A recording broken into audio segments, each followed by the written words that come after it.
Hi, it's Dwyer, gamblersadvisory.com, dwyervip.com for sports picks other than boxing.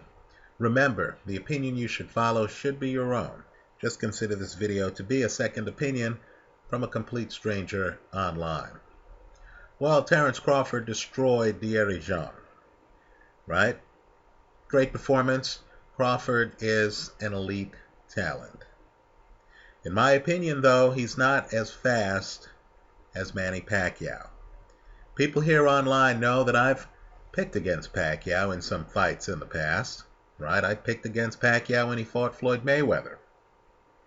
But understand that Pacquiao, who has one fight left, according to his promoter, Bob Arum, still has a unique set of skills. He has blinding hand speed. He comes in at an angle. He's a southpaw. That's hard to read, right? Veteran fighters like Shane Mosley got caught with that straight left hand early, went down against it, right? Pacquiao at his best also is throwing high volume. So even against a high volume guy like Antonio Margarito, Pacquiao seemed to overwhelm him, right? So let's play Matchmaker. You're advising Manny Pacquiao. You want to make an exciting fight for the fans that's going to generate a lot of revenue, that's going to make Pacquiao wealthier than he is, that's going to leave the boxing public with a positive vibe on Pacquiao's legacy. In my opinion, Pacquiao has many paths he could take. If he's thinking just in terms of legacy, fighting a guy who might go on to several years of dominance, right? Leaving the stage like Lennox Lewis left the stage, with a win over Vitaly Klitschko, who would then be heavyweight champion for several years. Then the matchup is against Terence Crawford at 140 pounds. In my opinion, Pacquiao has a decent chance of winning that fight. I love Crawford, but understand Crawford is the kind of guy who Pacquiao has spent a career beating, right? Crawford's a chess player. He's seamless in transition between right hand and left hand. He's a guy who's able to hit you suddenly. He's breaking you down. He figures out who you are. He can stay on his back foot all night if needed. But if he hurts you, he's going to be on his front foot like he was against Jean. He's going to be throwing big punches like he was against Jean. Here's the problem, right? A guy with the best made plans, with plan A, plan B, plan C, right? Right hand, left hand, back foot, front foot, looking for openings, doesn't have time to think about any of that against a very aggressive Manny Pacquiao, right? Chris Algieri has looked great in fights when he has time to think. Against Manny Pacquiao, there was no time to think. Think about how ineffective Algieri's jab was. That's because Pacquiao's short. That's because Pacquiao knows how to move his head. It's hard to get a read on Pacquiao. Pacquiao would be moving around the ring. He wouldn't be going back like Jean did. He'd be jumping around the ring, then he'd be attacking, right? I think Pacquiao against Crawford has a shot. Right? I think Crawford is a viable opponent against Pacquiao. But let me name some guys, and this video will be controversial, who are easier opponents against Pacquiao, who might actually, in the short term, make the match more of an event, right? Who might actually be the kind of big personality whose scalp might look great on Pacquiao's mantle, who I feel Pacquiao would almost certainly beat. Let's look at 147 pounds, Adrian Broner. right? Broner's too stationary for Manny Pacquiao. Broner's a master chess player, right? If you're up close at the chessboard.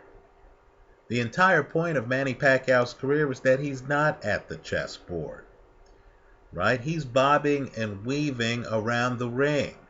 You look at him as Brandon Rios did, and you see three of him, right? He's on this side, he's on that side, right? Suddenly he's in the middle. You can't quite read his punch. He's hard to slow down. You have to be a master to really take the air out of his tire. You have to be Marquez. You have to be Mayweather, right?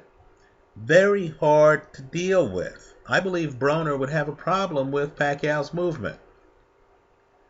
I think Broner would find himself throwing at a fighter who's not there. I think Pacquiao would come in. I know Broner has above average defense. Make no mistake about it. But I think Pacquiao would be able to land hard left hands on Adrian Broner. I think Broner's just too stationary for Manny Pacquiao. I would expect Pacquiao to have a shot at a stoppage against Broner. Another guy I think would be a big name on Pacquiao's mantle. And if you look at this guy's career, he's much better than advertised. We're talking about titles in different weight classes, right? He's very tough, but he's another guy who needs you to be in the pocket with him. So I believe Manny Pacquiao would just move too well for this guy, would find this guy to be open for that straight left hand. And that's Robert the Ghost Guerrero, right? Easy fight to sell to the public because Guerrero has action-packed fights. But Guerrero doesn't have the foot speed to keep up with Manny Pacquiao. If Pacquiao wanted a fight against a bigger opponent who's just too slow for him, just can't move well enough for him, an opponent who would certainly sell out the StubHub Center, an opponent who would sell a lot of tickets in Las Vegas, he has that opportunity against Robert the Ghost Guerrero. At 147, there is a fighter I'd stay away from because this guy is underrated and this guy's dangerous. This guy would actually move around the ring with Manny Pacquiao, and this guy wouldn't be dealing with, a height gap between the two fighters. And that's Shawn Porter. Right? Shawn Porter, like Pacquiao, is sudden. Right? If I'm Manny Pacquiao, I don't care how much money I get offered to fight Shawn Porter. The styles don't match up to me. Porter would know what to do against Pacquiao. That'd be an interesting fight. That's a difficult fight. Right? If I'm Manny Pacquiao and I'm looking for a victory lap fight, Porter's not the guy I'd fight against. Now let's jump up a little bit because I think the people advising Pacquiao are blowing it. Understand, Pacquiao has a bigger advantage against slower guys than he does against faster guys. If I'm Manny Pacquiao, why do I want to fight Terence Crawford at 140 when I can fight a box office god, a guy who once sold more than 2 million pay-per-views, right? Keep in mind, Golovkin was under 200,000 for his recent fight against David Lemieux. This guy once sold over 2 million pay-per-views for a fight. And that's Saul Alvarez. Think about it. Alvarez is fighting Miguel Cotto. Now, everyone here online should know I think Cotto wins that fight. My point's simply this. Pacquiao-Cotto is a bit problematical. First, Pacquiao already beat Cotto. That'd be a tremendous fight, but both guys are Freddie Roach fighters. Right? I don't think Freddie would want to have the guys fight each other. Right? I think both guys are so grateful to Freddie Roach that I don't think they'd want to push the issue and get in the ring for a rematch. So I think Cotto is out for that reason. Now Saul Alvarez, let's say he beats Cotto. A fight against Manny Pacquiao would be huge, wouldn't it? Because it'd be for the middleweight title. Cotto's the middleweight champion. Let's say Canelo loses to Cotto. At that point, all eyes would be on Canelo for his next fight, wouldn't they? Right? I'm just here to tell you that Canelo doesn't move around the ring well enough and doesn't have the hand speed to deal with prime Manny Pacquiao. You can imagine, Pacquiao-Canelo, you can close your eyes and count to at least 1.5 million pay-per-view buys. Right? As you look at Pacquiao's resume, Canelo would be a big name on that resume. Right? You'd look at the resume, the big names would leap out at you. Right? Some bigger than others. You'd see Mayweather, but you'd also see Miguel Cotto, Canelo, right? Marquez, other big names. If I'm Manny Pacquiao, and if I understand that even though Pacquiao's not a middleweight, that Pacquiao has an outsized punch, that he'd be able to hurt Canelo, right? Understand, Miguel Cotto's older brother hurt Canelo. Canelo's been hurt in some fights. He'd be able to hurt Canelo. Not only that, the speed advantage would be pronounced, much more pronounced than it would be against Terence Crawford. Right? So if I'm Manny, I take a step back here. I understand that Bob Arum, Manny's promoter, is also the promoter for Terence Crawford. But understand, when you're as big in the sport as Manny Pacquiao is, you can tell your promoter, look, I got one fight left. Here's the fight I want. Right? If I'm Manny Pacquiao, I would show up ringside for Cotto Canelo. Right? Give the fans a thrill. Lord knows you're going to have a lot of boxing fans at that match. Right? Why not show up? How could that possibly hurt Pacquiao's reputation? Then I would, watch the fight. If Cotto wins, great. I'm there with Cotto and Freddie Roach. It'll be a wild card gym party afterwards in the ring. Right? If Canelo wins, then you could look like the wild card gym has a beef with Canelo that's still unresolved. Call him out. Don't get too caught up on weight class, right? Didn't Henry Armstrong, when the sport only had 8 weight classes, have the belt in 3 of them? The point is, the weight gap actually helps you. It doesn't hurt you. Right? It's only if Canelo lands flush on you that you'd be in trouble. Canelo's a slow starter. Manny Pacquiao's a fast starter. Think about it. What was the round when Pacquiao first knocked down Miguel Cotto? When in the fight did Pacquiao stop Ricky Hatton? Right? Pacquiao is a guy. When did he knock down Shane Mosley? Right? Prime Pacquiao starts fast. A matchup against Canelo would be big time drama early in that match, wouldn't it? Let me say this too. I understand that Pacquiao has a political future ahead of him. That's what he wants. But you and I know, especially in boxing, plans change. Right? I would argue that even though he didn't deliver on the pay-per-view, even though this guy's box office is still developing, right? I would argue that one of the biggest names from 140 to 168 is Gennady Golovkin. Now let me say, if you beat Canelo,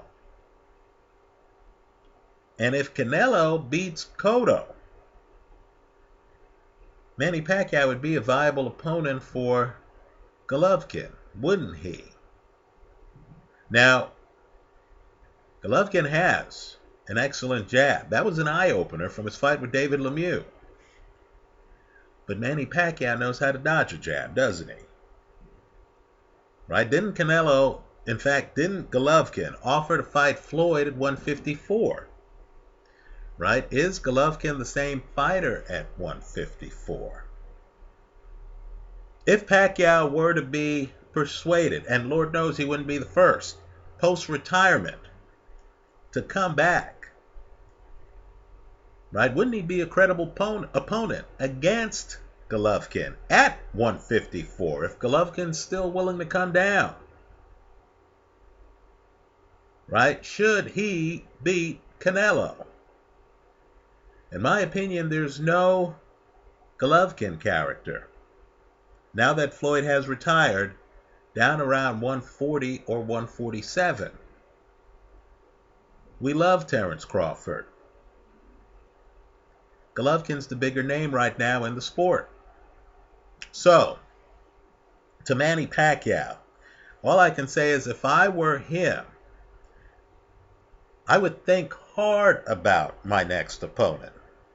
As odd as this sounds, Terence Crawford might be a more difficult matchup for Manny Pacquiao than Saul Alvarez, than Adrian Broner, than Robert the Ghost Guerrero.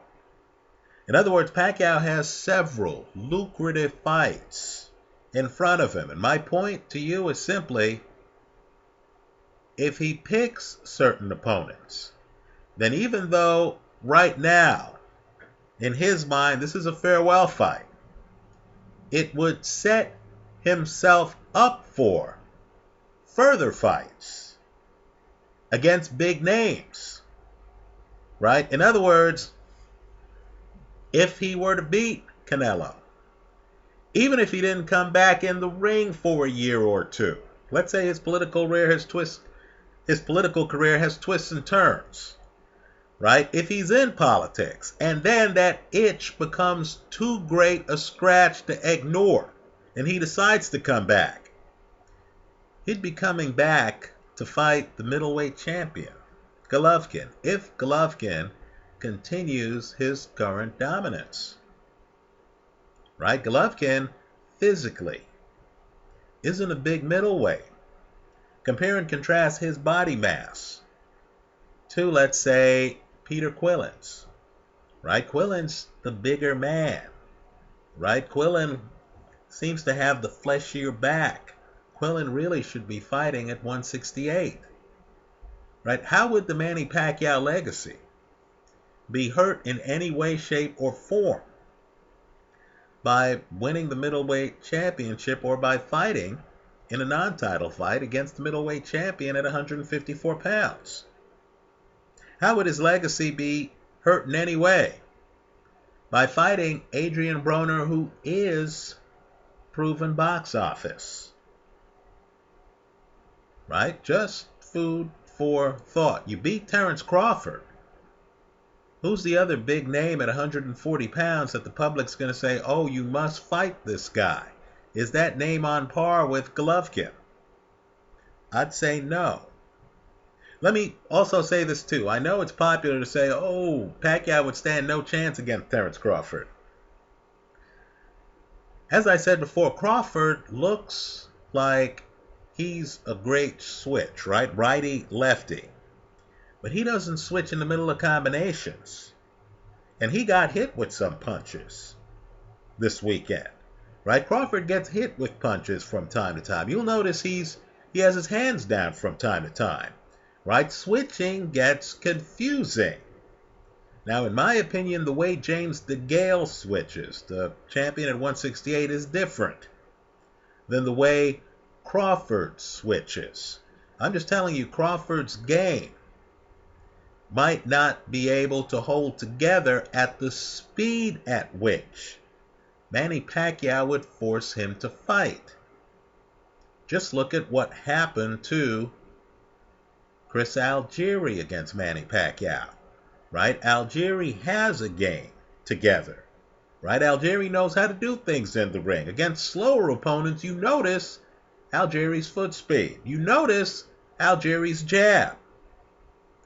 Right? You didn't notice Algieri's jab against Manny Pacquiao because Pacquiao's a southpaw who knows how to move his head. Isn't this what we see in Pacquiao fights? Pacquiao moving his head. He's coming in at odd angles. It's hard to get a read. Now let me talk about guys if I'm Pacquiao other than Sean Porter who I'd avoid.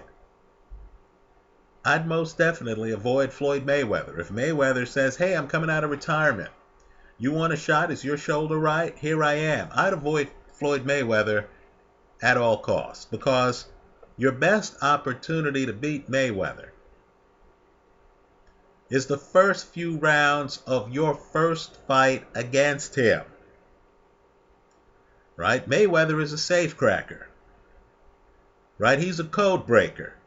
Once he breaks your code, it's over. Pacquiao did his best work early against Mayweather. Right?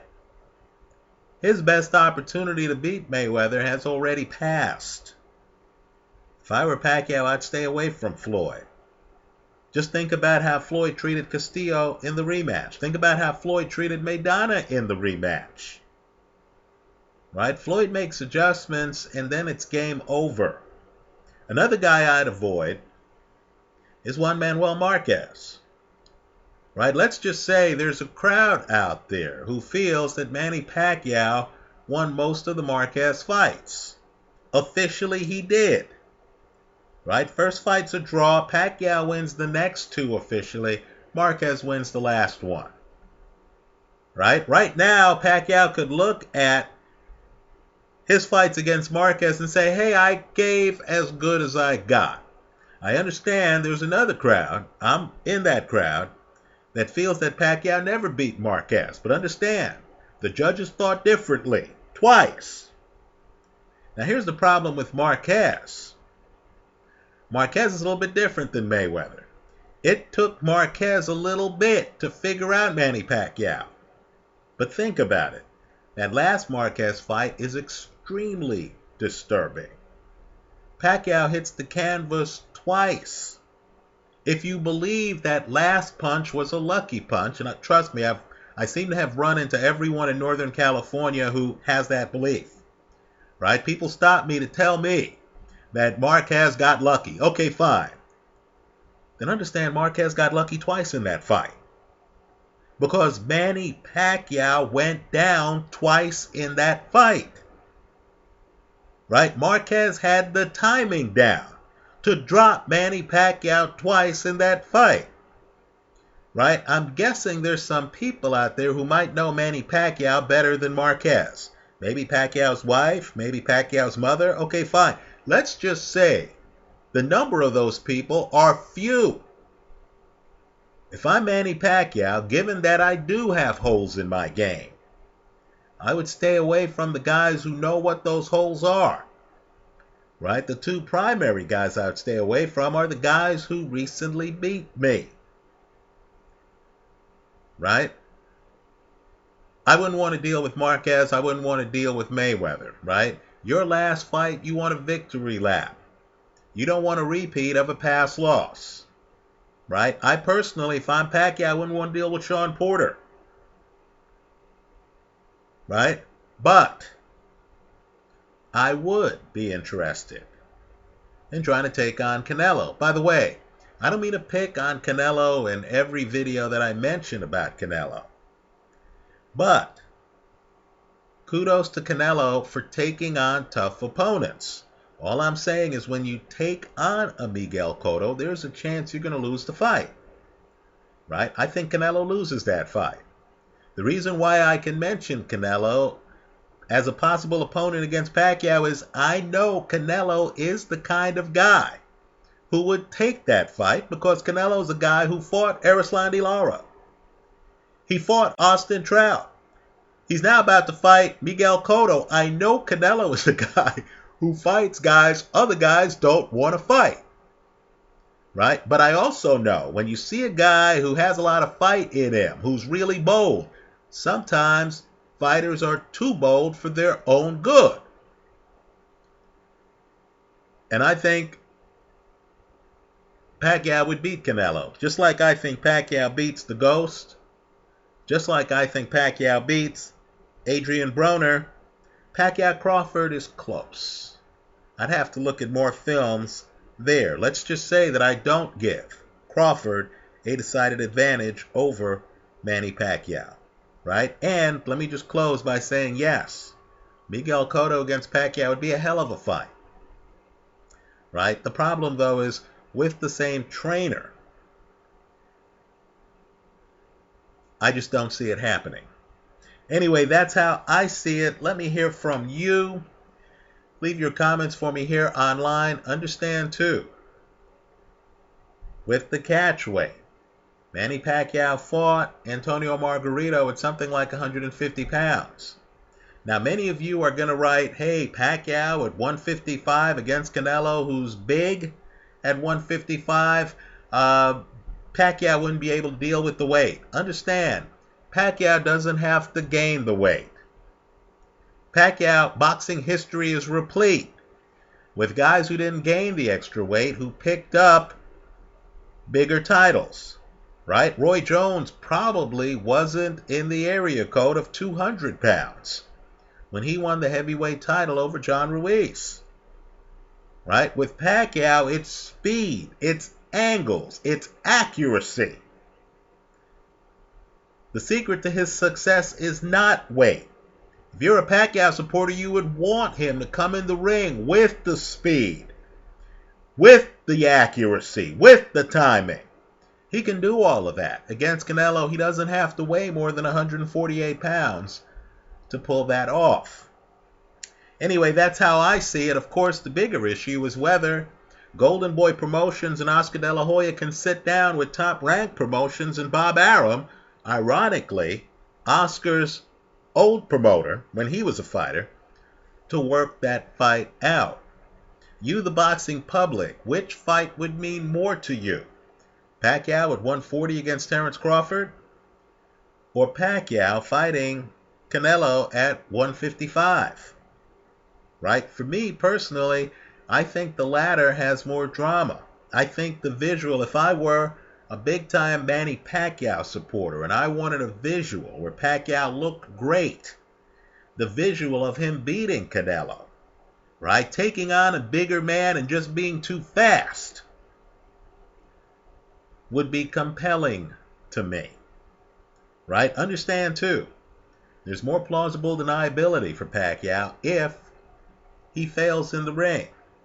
You lose to Crawford, that's the torch being passed from one generation to the next.